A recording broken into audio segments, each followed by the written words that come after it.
بسم اللہ الرحمن الرحیم۔ سورۃ الفاتحہ۔ یہ سورت مکی ہے یا مدنی؟ سورۃ الفاتحہ مکی ہے۔ اس میں 7 آیتیں اور 1 رکوع ہے۔ مکی ان سورتوں کو کہتے ہیں جو ہجرت سے قبل نازل ہوئیں، اور مدنی ان کو جو ہجرت کے بعد نازل ہوئیں۔ اکثر مفسرین کے نزدیک سورۃ الفاتحہ ہجرت سے پہلے نازل ہوئی۔ بعض لوگوں کا خیال ہے کہ سورۃ الفاتحہ 2 بار نازل ہوئی، پہلی بار مکہ مکرمہ میں اور دوسری بار ہجرت کے بعد مدینہ منورہ میں، لیکن راجح یہی ہے کہ یہ صرف ایک بار ہجرت سے پہلے مکہ مکرمہ میں نازل ہوئی۔ اس کے کئی نام ہیں۔ قرآن کریم اور احادیث نبویہ میں اس سورت کے کئی نام آئے ہیں۔ امام قرطبی نے اس کے 12 نام بتائے ہیں، جو اس طرح ہیں۔ نمبر 1، الصلاۃ، جیسا کہ حدیث قدسی میں آیا ہے، قسمت الصلاۃ بینی و بین عبدی نصفین۔ الحدیث، یعنی میں نے نماز کو اپنے اور اپنے بندے کے درمیان تقسیم کر دیا ہے۔ اس حدیث میں صلاۃ سے مراد سورۃ الفاتحہ ہے۔ اس سورت کا ابتدائی نصف حصہ اللہ کی حمد و ثنا اور اس کی ربوبیت، الوہیت اور ملوکیت کا اعتراف ہے، اور دوسرا نصف حصہ اللہ سے دعا و مناجات ہے۔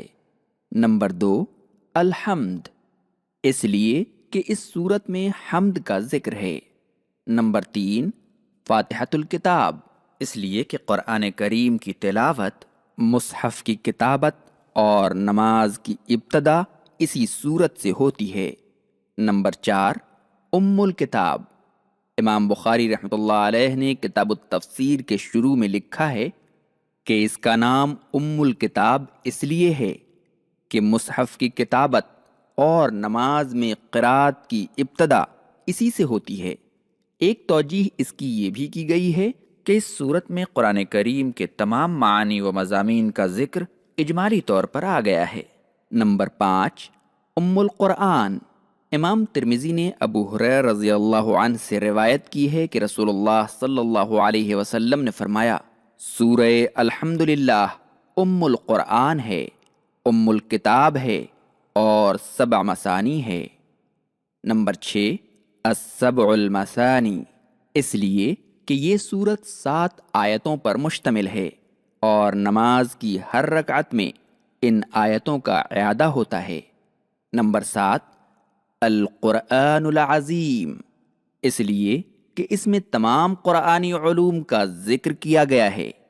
نمبر 8، الشفا، امام دارمی نے ابو سعید خدری رضی اللہ تعالی عنہ سے روایت کی ہے کہ رسول اللہ صلی اللہ علیہ وسلم نے فرمایا، فی فاتحۃ الکتاب شفاء من کل داء، یعنی سورہ فاتحہ میں اللہ تعالی نے ہر بیماری کے لیے شفا رکھی ہے۔ نمبر 9، الرقیہ، یعنی دم، اس لیے کہ رسول اللہ صلی اللہ علیہ وسلم نے اس صحابی سے جس نے ایک سردار قبیلہ پر سورہ فاتحہ پڑھ کر دم کیا تھا اور اس کے جسم سے سانپ کا زہر اتر گیا تھا، کہا کہ تجھے کس نے بتایا کہ یہ دم ہے؟ تو صحابی نے کہا، یا رسول اللہ، میرے دل میں یہ بات ڈال دی گئی تھی۔ نمبر 10، الاساس، امام شعبی رحمۃ اللہ علیہ نے حضرت ابن عباس رضی اللہ عنہما سے روایت کی ہے کہ قرآن کی اساس سورہ فاتحہ ہے۔ جب کبھی بیمار پڑو تو اس سورت کے ذریعے شفا حاصل کرو۔ نمبر 11، الوافیہ، سفیان بن عیینہ کہتے ہیں کہ نماز میں سورہ فاتحہ کی تقسیم نہیں ہو سکتی، یعنی دیگر سورتوں کی طرح اسے نصف نصف 2 رکعتوں میں پڑھنا جائز نہیں، اس لیے اس کا نام الوافیہ ہے۔ نمبر 12، الکافیہ، یحییٰ بن ابی کثیر کہتے ہیں کہ یہ سورت دوسری سورتوں کے بدلے میں کافی ہو جاتی ہے، لیکن دوسری سورتیں اس کے بدلے میں کافی نہیں ہوتی ہیں، اس لیے اس کا نام الکافیہ ہے۔ اس کی فضیلت، یہ سورت قرآن کریم کی عظیم ترین سورت ہے۔ اس کی فضیلت میں نبی کریم صلی اللہ علیہ وسلم کی کئی صحیح حدیثیں آئی ہیں۔ یہاں کچھ حدیثوں کا اختصار کے ساتھ ذکر کیا جاتا ہے۔ نمبر 1، ترمذی اور نسائی نے ابی بن کعب رضی اللہ عنہ سے روایت کی ہے کہ رسول اللہ صلی اللہ علیہ وسلم نے فرمایا، اللہ تعالیٰ نے تورات و انجیل میں القرآن یعنی سورہ فاتحہ جیسی سورت نہیں اتاری۔ اسی کو سبع مثانی بھی کہتے ہیں۔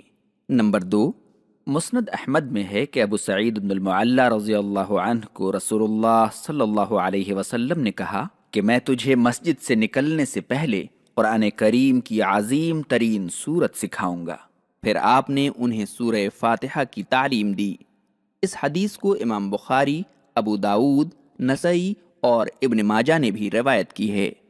نمبر 3، امام مالک نے موطا میں روایت کی ہے کہ ابو سعید مولا عامر بن قریظ نے بتایا کہ رسول اللہ صلی اللہ علیہ وسلم نے ابی بن کعب رضی اللہ عنہ کو کہا، میں تجھے مسجد سے نکلنے سے قبل ایک ایسی سورت بتاؤں گا جیسی تورات و انجیل میں نہیں اتاری گئی، اور نہ ہی قرآن میں ویسی کوئی دوسری سورت ہے۔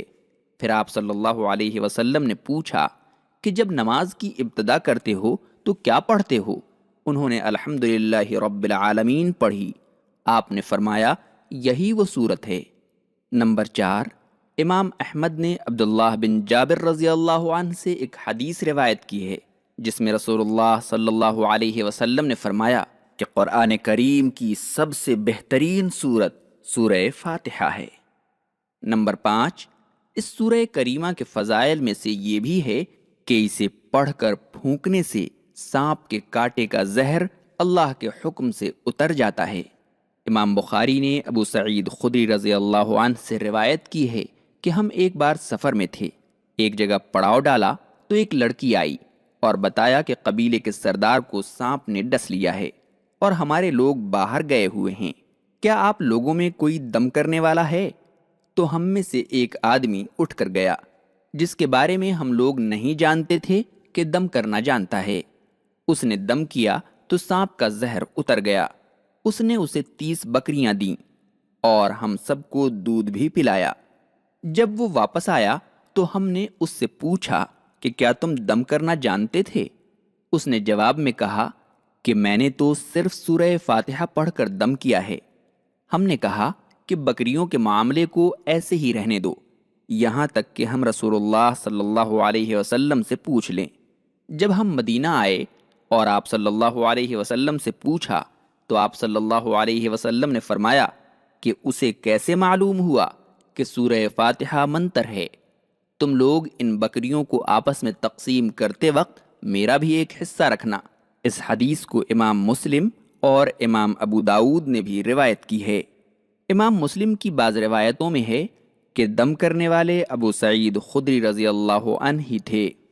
نمبر 6، امام مسلم اور نسائی نے ابن عباس رضی اللہ عنہما سے روایت کی ہے کہ رسول اللہ صلی اللہ علیہ وسلم ہمارے درمیان تشریف فرما تھے اور جبرائیل علیہ السلام آپ کے پاس موجود تھے کہ اوپر سے ایک آواز سنائی دی۔ جبرائیل علیہ السلام نے آسمان کی طرف نظر اٹھائی اور کہا کہ آسمان کا یہ دروازہ آج سے پہلے کبھی نہیں کھلا۔ اس سے ایک فرشتہ اترا اور رسول اللہ صلی اللہ علیہ وسلم کے پاس آیا اور کہا کہ آپ کو 2 نور دیے جانے کی خوشخبری دیتا ہوں جو آپ سے پہلے کسی نبی کو نہیں دیے گئے، سورہ فاتحہ اور سورہ بقرہ کی آخری آیتیں۔ ان کا ایک حرف بھی آپ پڑھیں گے تو اس کا بدل آپ کو دیا جائے گا۔ نمبر 7، سورہ فاتحہ کی فضیلت اس سے بھی ثابت ہوتی ہے کہ نبی کریم صلی اللہ علیہ وسلم نے فرمایا، جس نے نماز پڑھی اور اس میں سورہ فاتحہ نہ پڑھی تو وہ نماز ناقص ہوگی۔ نبی کریم صلی اللہ علیہ وسلم نے اس بات کو 3 بار دہرایا۔ اس حدیث میں یہ بھی آیا ہے کہ اللہ تعالیٰ نے فرمایا، میں نے نماز یعنی سورہ فاتحہ کو اپنے اور اپنے بندے کے درمیان تقسیم کر دیا ہے، اور میں اپنے بندے کو وہ دیتا ہوں جو وہ مانگتا ہے۔ مسلم، نسائی، موطا، مسند احمد۔ نماز میں سورہ فاتحہ پڑھنا امام اور مقتدی سب پر واجب ہے۔ نبی کریم صلی اللہ علیہ وسلم کی صحیح احادیث سے یہ بھی ثابت ہے کہ سورہ فاتحہ پڑھے بغیر کوئی نماز قبول نہیں ہوتی۔ جن حضرات نے سورہ فاتحہ پڑھنا واجب نہیں سمجھا ہے، ان کی مشہور دلیلیں یہ ہیں۔ الف، اللہ تعالیٰ نے قرآن کریم میں فرمایا ہے کہ وَإِذَا قُرِئَ الْقُرْآنُ فَاسْتَمِعُوا لَهُ وَأَنصِتُوا، یعنی جب قرآن پڑھا جائے تو خاموشی اختیار کرو اور دھیان دے کر سنو۔ الاعراف آیت 204۔ اس کا جواب یہ ہے کہ یہ حکم عام ہے، اور نماز میں قراءت فاتحہ کے وجوب سے متعلق حدیثیں خاص اور بہت ہی واضح اور صریح ہیں اور اس آیت کی تخصیص کرتی ہیں۔ ان کی دوسری دلیل رسول اللہ صلی اللہ علیہ وسلم کا یہ قول ہے کہ مالی انازع القرآن، یعنی کیا بات ہے کہ نماز میں لوگ میرے ساتھ قرآن پڑھتے ہیں۔ اس کا جواب یہ ہے کہ اس حدیث میں یہ بھی ہے کہ آپ صلی اللہ علیہ وسلم نے فرمایا لا تفعلوا الا بأم القرآن وإنه لا صلاة لمن لم يقرأ بها، یعنی سورہ فاتحہ کے علاوہ اور کچھ نہ پڑھو کیونکہ اس کے بغیر نماز نہیں ہوتی۔ ابو داؤد، ترمذی، نسائی۔ جیم، ان کی تیسری مشہور دلیل یہ حدیث ہے من کان له امام فقراءۃ الامام له قراءۃ، یعنی اگر کوئی شخص امام کے پیچھے نماز پڑھ رہا ہو تو امام کی قراءت اس کی قراءت ہوگی۔ اس کا جواب یہ ہے کہ اس حدیث میں محدثین کا کلام ہے۔ وجوب قراءت فاتحہ والی صحیح احادیث کے ہوتے ہوئے یہ قابل قبول نہیں، لیکن اس کا بہترین جواب یہ ہے کہ وجوب قراءت والی حدیثیں اس کی تخصیص کرتی ہیں، یعنی جہری نمازوں میں سورہ فاتحہ کی قراءت کے بعد امام کی قراءت مقتدی کی قراءت ہوگی۔ اب آئیے ان احادیث صحیحہ پر ایک نظر ڈالی جائے جن کی بنیاد پر محدثین کرام کی کثیر تعداد نے فاتحہ کی قراءت کو امام اور مقتدی سب کے لیے واجب قرار دیا ہے۔ نمبر 1، ابو ہریرہ رضی اللہ عنہ کی حدیث جو ابھی گزری ہے کہ نبی کریم صلی اللہ علیہ وسلم نے فرمایا جس نے کوئی نماز پڑھی اور اس میں سورہ فاتحہ نہ پڑھی تو وہ نماز ناقص ہوگی۔ آپ نے یہ بات 3 بار دہرائی۔ ابو ہریرہ رضی اللہ تعالیٰ عنہ سے کہا گیا کہ ہم لوگ تو امام کے پیچھے ہوتے ہیں، تو انہوں نے فرمایا کہ دل میں پڑھ لیا کرو، کیونکہ میں نے رسول اللہ صلی اللہ علیہ وسلم کو کہتے سنا ہے اللہ تعالیٰ نے کہا ہے کہ میں نے نماز یعنی سورہ فاتحہ کو اپنے اور اپنے بندے کے درمیان تقسیم کر دیا ہے۔ الحدیث، مسلم، نسائی، موطا مسند احمد۔ نمبر 2، ابو ہریرہ رضی اللہ عنہ کی دوسری حدیث کہ رسول اللہ صلی اللہ علیہ وسلم نے فرمایا وہ نماز کفایت نہیں کرتی جس میں سورہ فاتحہ نہ پڑھی جائے، صحیح ابن خزیمہ۔ نمبر 3، عبادہ بن صامت رضی اللہ عنہ کی حدیث کہ رسول اللہ صلی اللہ علیہ وسلم نے فرمایا اس شخص کی نماز نہیں ہوتی جو سورہ فاتحہ نہیں پڑھتا، متفق علیہ۔ نمبر 4، ابو ہریرہ رضی اللہ عنہ کی روایت ہے کہ مجھے اللہ کے رسول صلی اللہ علیہ وسلم نے یہ اعلان کر دینے کا حکم دیا لا صلاة الا بقراءة فاتحة الکتاب فما زاد، یعنی نماز صحیح نہیں ہوتی جب تک سورہ فاتحہ اور قرآن کا کچھ اور حصہ نہ پڑھا جائے، ابو داؤد۔ یہی قول صحابہ اکرام میں عمر بن خطاب، عبداللہ بن عباس، ابو ہریرہ، ابی بن کعب، ابو ایوب انصاری، عبداللہ بن عمرو بن العاص، عبادہ بن صامت، ابو سعید خدری، عثمان بن ابی العاص، خوات بن جبیر اور عبداللہ بن عمر رضی اللہ عنہم وغیرہم کا ہے۔ ائمہ اکرام میں شافعی، احمد، مالک، اوزائی وغیرہم کی یہی رائے ہے۔ یہ سبھی حضرات نماز کی ہر رکعت میں سورہ فاتحہ کی قرأت کو واجب قرار دیتے ہیں۔ اعوذ باللہ من الشیطان الرجیم۔ اس کا معنی یہ ہے کہ میں اللہ تعالیٰ کے ذریعے مردود شیطان سے پناہ مانگتا ہوں۔ اللہ تعالیٰ نے قرآن کریم میں بندوں کو مردود شیطان کے شر سے پناہ مانگنے کا حکم دیا ہے۔ فرمایا خذ العفو وأمر بالعرف وأعرض عن الجاهلين وإما ينزغنك من الشيطان نزغ فاستعذ بالله إنه سميع عليم۔ الاعراف آیت 199 200۔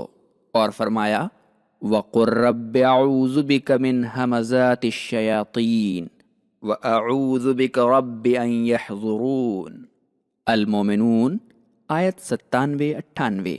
اور فرمایا ادفع باللتی ہی احسن فإذا الذی بینک وبینہ عداوة كأنہ ولی حمیم وما يلقاها إلا الذین صبروا وما يلقاها إلا ذو حظ عظیم وَإِمَّا يَنزَغَنَّكَ مِنَ الشَّيْطَانِ نَزْغٌ فَاسْتَعِذْ بِاللَّهِ إِنَّهُ هُوَ السَّمِيعُ الْعَلِيمُ۔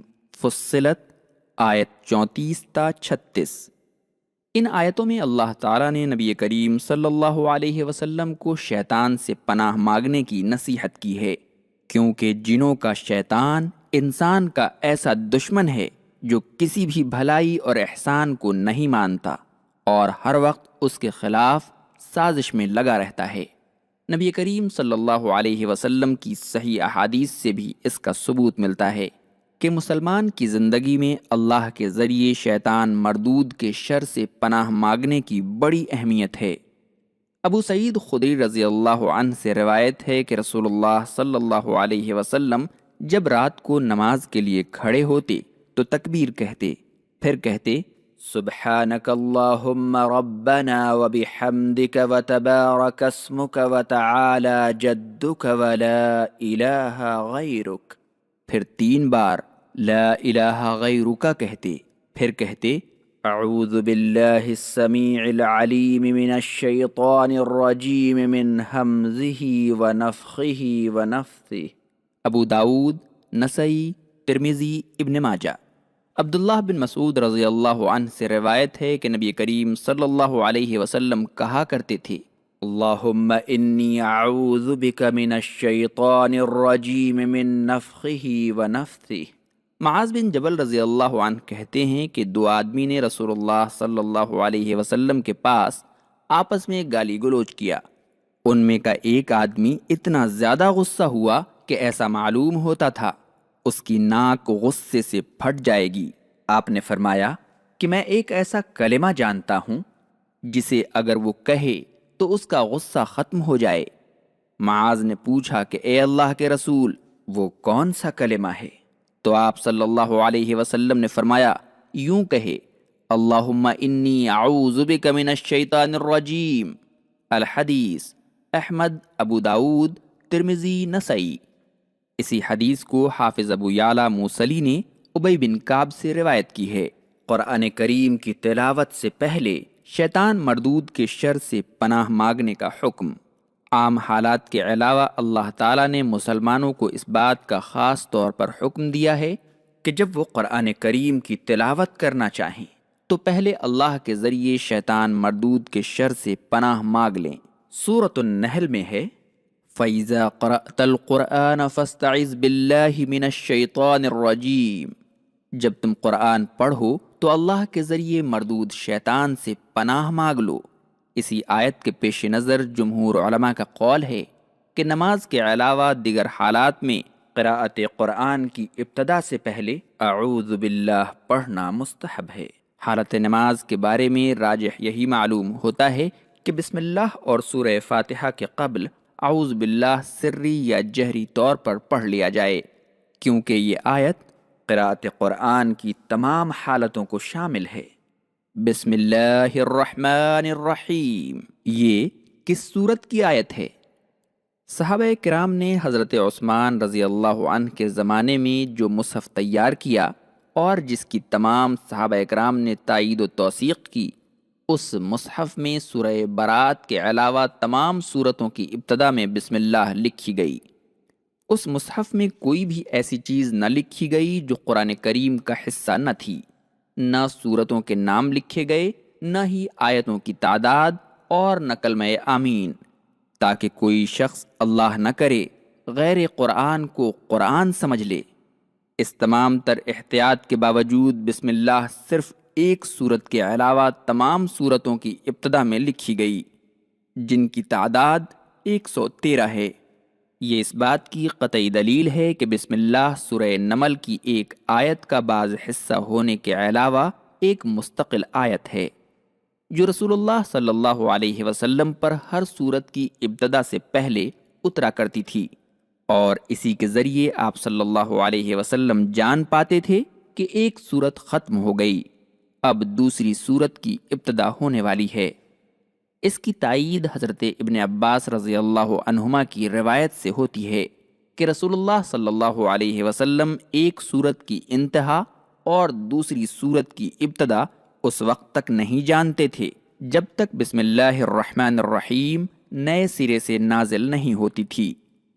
اس حدیث کو ابو داؤد اور حاکم نے صحیح سند کے ساتھ روایت کی ہے۔ یہاں تک یہ بات ثابت ہو گئی کہ بسم اللہ قرآن کریم کی ایک آیت ہے۔ اس کے بعد علماء اکرام کا اختلاف رہا ہے۔ کچھ لوگوں نے کہا ہے کہ سورہ برات کے علاوہ یہ ہر سورت کی ایک آیت ہے، تو گویا سورہ فاتحہ کی بھی ایک آیت ہے۔ امام مالک، ابو حنیفہ اور ان کے اصحاب کہتے ہیں کہ یہ نہ تو سورہ فاتحہ کی آیت ہے نہ ہی کسی دوسری سورت کی۔ داؤد ظاہری کا خیال ہے کہ ہر سورت کی ابتدا میں یہ ایک مستقل آیت ہے، لیکن کسی سورت کا حصہ نہیں ہے۔ بسم اللہ بآواز بلند پڑھی جائے یا آہستہ؟ اس اختلاف کی وجہ سے جہری نمازوں میں سورہ فاتحہ سے پہلے بسم اللہ کو بآواز بلند پڑھنے کے بارے میں ائمہ اکرام کا اختلاف ہو گیا ہے۔ جو حضرات یہ سمجھتے ہیں کہ یہ سورہ فاتحہ کی ایک آیت نہیں، اور وہ لوگ جو یہ سمجھتے ہیں کہ یہ ایک مستقل آیت ہے، کسی سورت کی آیت نہیں، وہ کہتے ہیں کہ جہری نمازوں میں بسم اللہ آہستہ پڑھی جائے گی۔ اور جو حضرات یہ سمجھتے ہیں کہ سورہ برات کے علاوہ ہر سورت کی آیت ہے، ان میں امام شافعی اسے جہری نمازوں میں سورہ فاتحہ اور ہر سورت کے پہلے بآواز بلند پڑھنے کے قائل ہیں۔ ان لوگوں نے ابو ہریرہ، ابن عباس اور ام سلمہ رضی اللہ عنہم وغیرہم سے مروی احادیث سے استدلال کیا ہے، جن میں اس بات کی صراحت ہے کہ رسول اللہ صلی اللہ علیہ وسلم نے سورہ فاتحہ سے پہلے بسم اللہ بآواز بلند پڑھی۔ دیکھیے ابن کثیر و فتح القدیر۔ لیکن خلفائے اربعہ احمد بن حنبل اور سفیان ثوری وغیرہم کی رائے ہے کہ نماز میں بسم اللہ بآواز بلند نہیں پڑھی جائے گی۔ ان لوگوں نے امام مسلم کی حضرت عائشہ صدیقہ رضی اللہ عنہا سے روایت کردہ حدیث سے استدلال کیا ہے کہ رسول اللہ صلی اللہ علیہ وسلم نماز میں قرات الحمدللہ رب العالمین سے شروع کرتے تھے۔ اسی طرح صحیحین کی حضرت انس بن مالک رضی اللہ عنہ سے روایت کردہ حدیث سے استدلال کرتے ہیں کہ میں نے رسول اللہ صلی اللہ علیہ وسلم، ابو بکر، عمر اور عثمان رضی اللہ عنہم کے پیچھے نماز پڑھی۔ یہ حضرات ابتدا الحمدللہ رب العالمین سے کرتے تھے۔ چونکہ دونوں ہی قسم کی حدیثیں صحیح ہیں، اس لیے ایسا معلوم ہوتا ہے کہ نبی کریم صلی اللہ علیہ وسلم نے بسم اللہ کبھی آہستہ پڑھی اور کبھی بآواز بلند، اور جس صحابی نے جیسا دیکھا ویسا بیان کیا۔ بہتر یہی ہے کہ کبھی آہستہ پڑھی جائے اور کبھی بآواز بلند، تاکہ دونوں قسم کی حدیثوں پر عمل ہو جائے۔ اور ائمہ اکرام کا اجماع بھی ہے کہ چاہے بسم اللہ بآواز بلند پڑھی جائے یا آہستہ، نماز کی صحت میں کوئی خلل واقع نہیں ہوتا۔ بسم اللہ کی فضیلت قرآن کریم کی کئی آیتوں اور کئی صحیح احادیث سے معلوم ہوتا ہے کہ ایک مسلمان کی زندگی میں بسم اللہ کی بڑی اہمیت ہے، اور کوئی بھی کام کرنے سے پہلے بسم اللہ کہنا باعث خیر و برکت اور اللہ کی نصرت و حمایت اور تائید و حفاظت کا سبب ہے۔ مسند احمد کی روایت ہے کہ بسم اللہ کہنے سے شیطان ذلیل ہو جاتا ہے، یہاں تک کہ مکھی کی مانند حقیر بن جاتا ہے۔ اسی لیے کھانے پینے، جانور ذبح کرنے، بیوی سے مباشرت کرنے، وضو کرنے اور بیت الخلاء میں داخل ہونے سے پہلے اور تمام دوسرے کاموں کے کرنے سے پہلے بسم اللہ کہنا مستحب ہے۔ بسم اللہ کا معنی یعنی میں شروع کرتا ہوں اللہ کے نام سے جو نہایت مہربان، بے حد رحم کرنے والا ہے۔ حافظ ابن کثیر نے لکھا ہے کہ آدمی جب کوئی کام شروع کرنا چاہے تو اس کی ابتدا کرتے وقت نیت کرے کہ میں اس کام کی ابتدا اللہ کے نام سے کرتا ہوں۔ اللہ رب العالمین کا مخصوص نام ہے۔ کہا جاتا ہے کہ یہ اسم اعظم ہے کیونکہ اللہ تعالیٰ کی دیگر تمام صفات اسی مخصوص نام کے وصف کے طور پر بیان ہوئی ہیں۔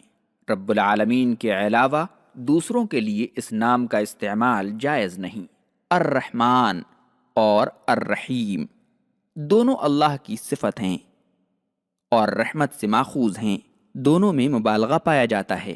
الرحمن میں الرحیم سے زیادہ مبالغہ ہے۔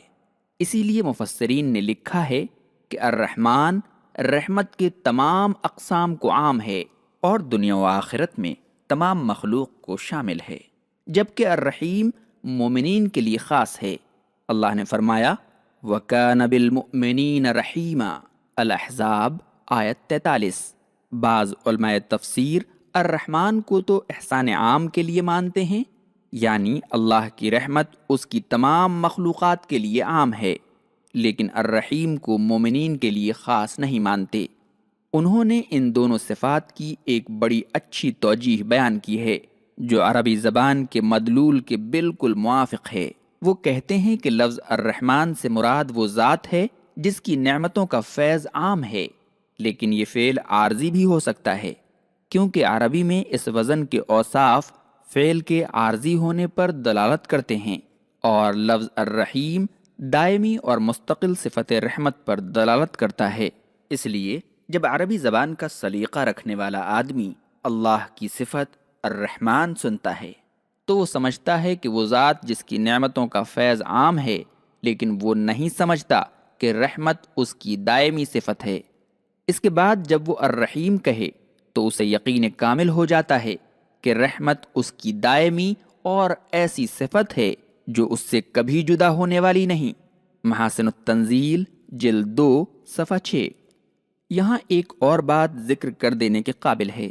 الرحمن نام اللہ کے ساتھ خاص ہے، غیر اللہ کے لیے اس نام کا استعمال جائز نہیں۔ اللہ تعالیٰ نے فرمایا قُلِ ادْعُوا اللَّهَ أَوِ ادْعُوا الرَّحْمَٰنَ أَيَّمَّا تَدْعُوا فَلَهُ الْأَسْمَاءُ الْحُسْنَىٰ۔ الاسراء آیت 110۔ جبکہ الرحیم غیر اللہ کی صفت یعنی اس کی حیثیت و کیفیت کے مطابق بن سکتا ہے۔ اللہ تعالیٰ نے رسول اللہ صلی اللہ علیہ وسلم کی تعریف کرتے ہوئے کہا بالمؤمنین رؤوف الرحیم، یعنی وہ مومنوں کے ساتھ رافت و رحمت کا سلوک کرنے والے ہیں۔ التوبہ آیت 128۔ اللہ کے اسماء و صفات پر ایمان لانا ضروری ہے۔ ائمہ سلف کے نزدیک یہ متفق علیہ قاعدہ ہے کہ اللہ تعالیٰ کے اسماء و صفات پر اور اس کی صفات پر مرتب شدہ احکام پر ایمان لانا واجب ہے۔ قرآن کریم میں اور نبی کریم صلی اللہ علیہ وسلم کی صحیح احادیث میں اللہ کے جو اسماء و صفات ثابت ہیں ان پر اسی طرح ایمان لانا ضروری ہے جس طرح ثابت ہیں۔ نہ ان کی کیفیت بیان کی جائے گی اور نہ ہی ان کی تعویل کی جائے گی اور نہ انہیں معطل قرار دیا جائے گا۔ امام مالک رحمۃ اللہ علیہ سے جب اللہ کے عرش پر مستوی ہونے کے بارے میں پوچھا گیا تو انہوں نے فرمایا استوا معلوم ہے، اس کی کیفیت مجہول ہے، اس کے بارے میں سوال کرنا بدعت ہے اور اس پر ایمان رکھنا واجب ہے۔ اسی طرح اللہ تعالیٰ کی صفات پر جو احکام مرتب ہوتے ہیں ان پر بھی ایمان لانا ضروری ہے۔ مثلا الرحمن اور الرحیم اللہ تعالیٰ کی صفات ہیں تو یہ ایمان رکھنا ہوگا کہ اللہ بڑا ہی رحمت والا اور بہت ہی مہربان ہے، اسے ہر چیز کا علم ہے۔ یہی قاعدہ تمام صفات الہیہ کے بارے میں جاری ہوگا۔ سلف صالحین کا یہی طریقہ رہا ہے اور اسی طریقے کو اختیار کرنے میں